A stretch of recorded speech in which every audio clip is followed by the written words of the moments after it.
আপনারা দয়া করে নিজেদের অধিকার এবং অন্যের অধিকার সম্পর্কে একটু সচেতন হন। আসলে আমরা রাজনীতি নিয়ে অনেক জাবর কাটতে পছন্দ করি, একটার পর একটা যা ইচ্ছা তাই বলে যাই, কিন্তু আসলে আমাদের কি বলা উচিত এবং কি বলা উচিত না আমরা কিন্তু আসলে জানি না। পলিটিক্স নিয়ে আসলে আরেকটু আমাদের আন্ডারস্ট্যান্ডিং দরকার, আমাদের আরেকটু পড়াশোনা দরকার, বোঝা দরকার।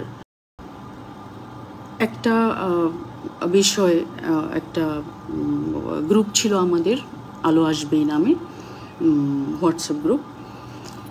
এরকম কিন্তু ওই জুলাই আগস্টে কিন্তু এরকম শত শত কি আমি বলবো হাজার হাজার গ্রুপ হয়েছে একজন আরেকজনের সাথে যোগাযোগ করার প্রেক্ষিতে। তো হয়তো কোনো একটা দরকার যে এখন সবাইকে জানানো যাচ্ছে না। আজকাল তো আসলে আমরা যে কোনো একটা অনুষ্ঠান করলে, একটা জন্মদিনের পার্টি করলে, কোথাও একটু বেড়াতে গেলে বা পরিবারের মধ্যেও গ্রুপ থাকে যেটা নিয়ে মানে যোগাযোগের সুবিধার্থে। তো এমনকি যে বড় আন্দোলন হয়ে গেল, ছাত্ররা, সমন্বয়কারীরা, তাদের টোটাল সমন্বয়টাই তো হয়েছে গ্রুপের মাধ্যমে, বিভিন্ন গ্রুপ। তো আলো আসবেও আসলে সেরকমই খুবই সাধারণ একটা গ্রুপ, কিন্তু এই গ্রুপের মধ্যে হয়তো কেউ ছিল বেঈমান, সে চ্যাট ফাঁস করে দিয়েছে।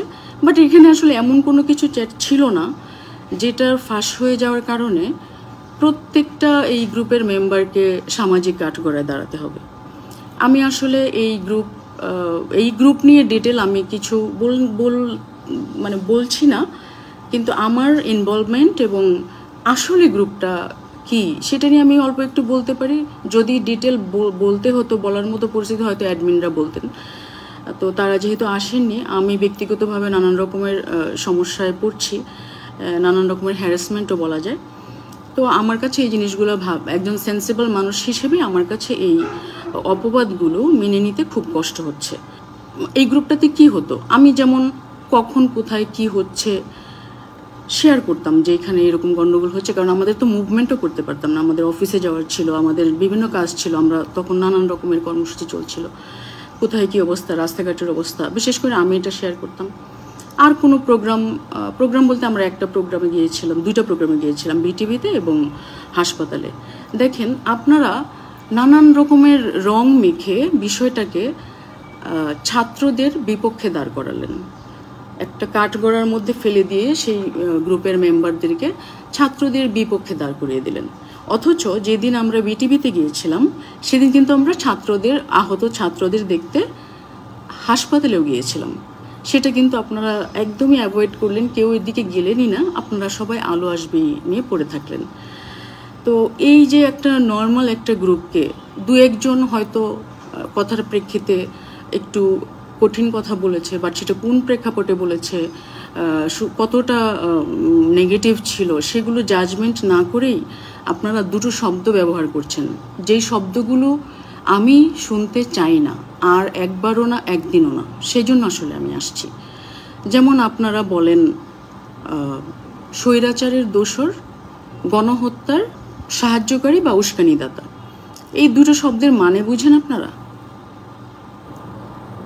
আপনি যখন আমার নাম আসে, যখন আপনারা বলেন অন্যতম হোতা কি অ্যাড করেছে, আমার কাছে মনে হয়েছে যে কখন কি হয়, কোনো যে ইভেন্টে আমার থাকা দরকার আমি থাকবো, আমি লিভ নেইনি।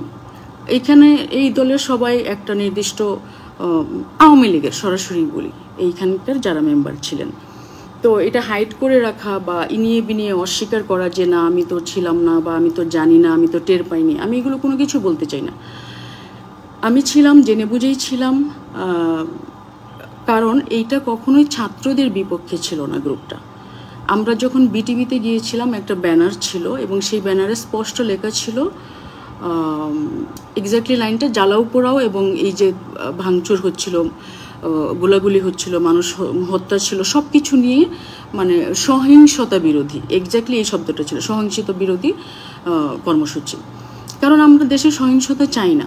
আপনারা যেটা বললেন বিটিভিতে গিয়েছি, বিটিভির জন্য এত খারাপ লাগছে, একটা জিনিস মেট্রো ভেঙে দিয়েছে, জিনিসপত্রের জন্য, দালান কোঠার জন্য এত খারাপ লাগছে, মানুষের জন্য খারাপ লাগছে না।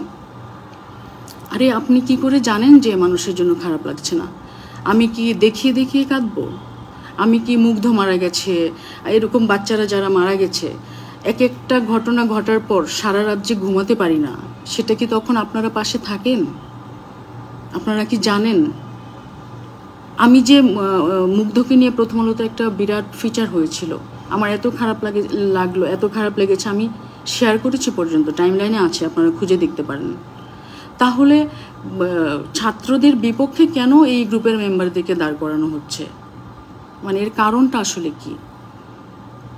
কোনো শিল্পী কোনো দিনও কোনো মানুষ হত্যা সাপোর্ট করতে পারে না, কোনো দিনও না। এবং আসলে বাকি সবার দায়িত্ব তো আমি নেব না, বাট এইটুকু আমি জানি যারাই ছিলেন কেউই অ্যাটলিস্ট এই মানে কোনো হত্যা সাপোর্ট করবে না। আপনারা নানান রকমের এই আলো আসবে এই গ্রুপে নানান রকমের আলো ফেলে সেটাকে এমন কালারফুল বানিয়েছেন এবং এত কিছু করছেন, সেটা কি এফেক্ট ফেলে একজন মানুষের উপর? আপনি যখন আমাকে বলবেন স্বৈরাচারের দোসর, আমি কি স্বৈরাচার যা যা কাজ করেছে আমি কি সেটাতে পার্টিসিপেট করেছি?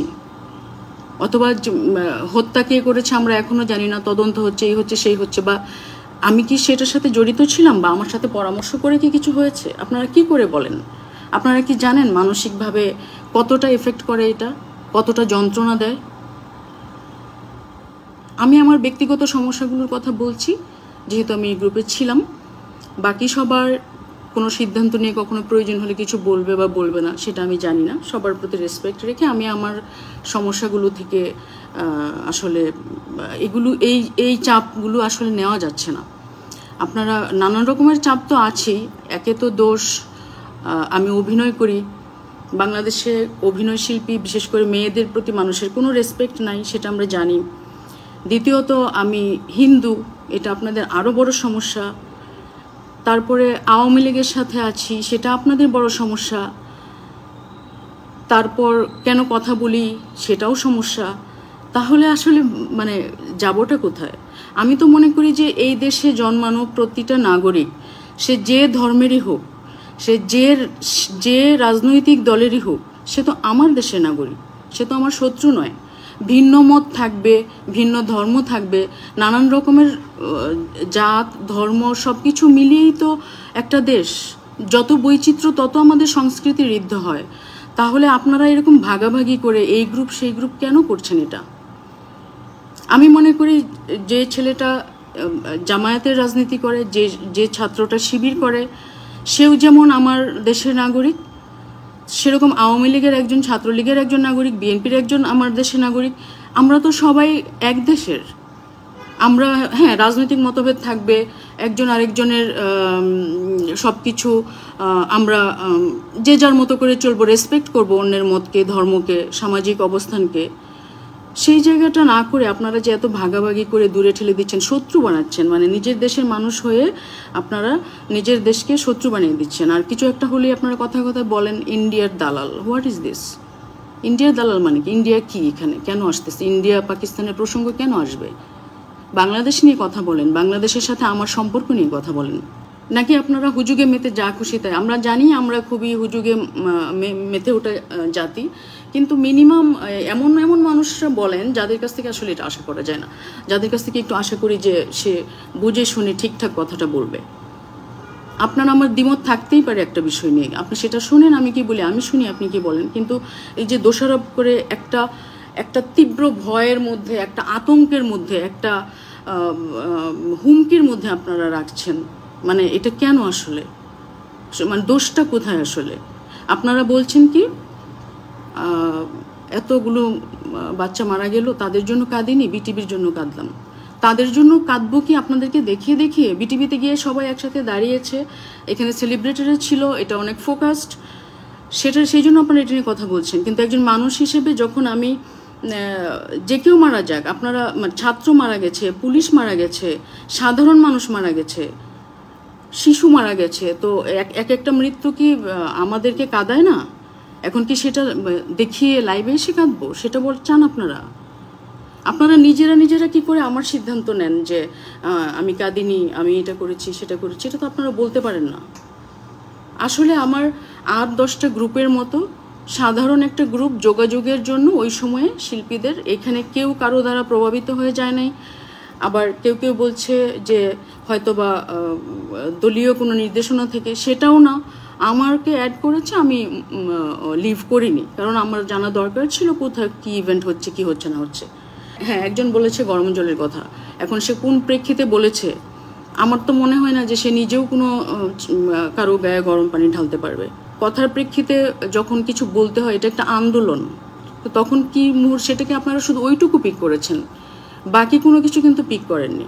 আর ওইখানে এমন কোনো, হ্যাঁ, আমরা ইনফরমেশনগুলো যে কোথায় কী হচ্ছে, আর সারাক্ষণে এত অ্যাক্টিভ কেউ থাকতো না। আর কেউ কেউ শেয়ার করেছে যে আমাদের মধ্যে যারা, ধরেন যে আমাদের তো ট্যাগ আছে, আমরা আওয়ামী লীগ করি, কিন্তু যাদের এখন যারা ছাত্রদের আন্দোলনের মানে ছাত্রদের সাথে আছে, এটা বোঝানোর জন্য লাল প্রোফাইল করেছে, আপনারা এখন তাদেরকে হিরো বানাচ্ছেন।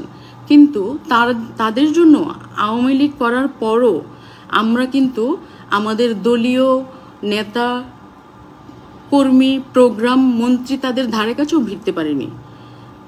এই এখন যারা লাল, তাদের চাপাচাপির জন্য, তাদের ধাক্কাধাক্কির জন্য আপনারা ছবি দেখে থাকবেন, ইন্টারনেটে ভিডিও দেখে থাকবেন। আমার সাথে কয়জন নেতার বা কয়জন কার ছবি দেখেছেন? আপনাদের যারা লাল দলে এখন লিড দিয়েছে, তারাই তো আওয়ামী লীগের হর্তাকর্তা ছিল, তারাই তো মিডিয়ার টোটাল দায়িত্বে ছিল।